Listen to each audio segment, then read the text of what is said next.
Kaya araw-araw yan, talagang I don't fear for my safety. Sanay naman ako dyan. I just fear for the safety of my family. Kasi kung may ginawa sa akin, paano kung masaktan sila? Takot hindi para sa sarili kundi para sa pamilya.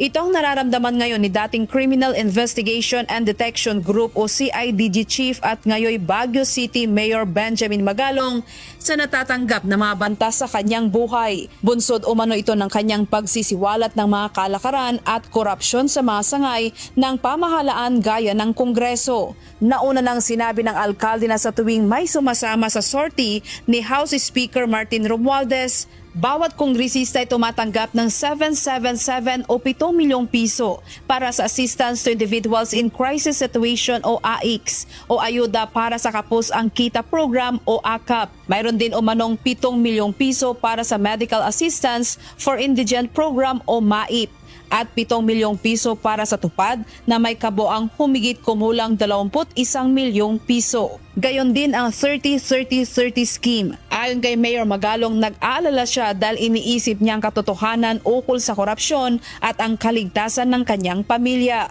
Ngayon, talagang nakatanggap kasi ako ng message from former Secretary Alan Capuyan. Kasi humingi ako ng tulong sa kanya. He was formerly a general in the AFP Intelligence. At humingi ako ng tulong sa kanya. Kindly check na kung ano tong threat sa akin. And then last February 19, I received a message from him. Sabi niya, "Sir, mag-ingat po kayo. Mukhang positive ang threat." Kaya how would you feel? Diba? Ang dami ko ng kaaway.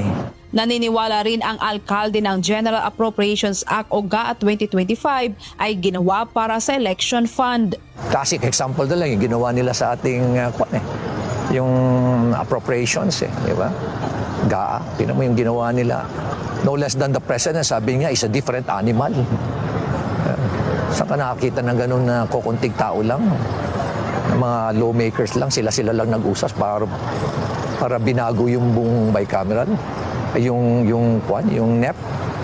At kita mo yung mga nilagay na mga pondo doon obviously election fund ang ginawa doon sa GAA 2025. Hindi na sila nahiya. Ang kakapal ng mga mukha nila. Ang dami-dami na nga nilang ninakaw Sa kabila ng natanggap na mga pagbabanta, ayon kay Mayor Magalong, hindi naman hihigpitan ang seguridad sa Baguio City Hall. Tuloy-tuloy rin aniya ang kanyang kampanya laban sa korupsyon. Lalaban kami rito. And galing naman ako sa gera, so kaya ko naman.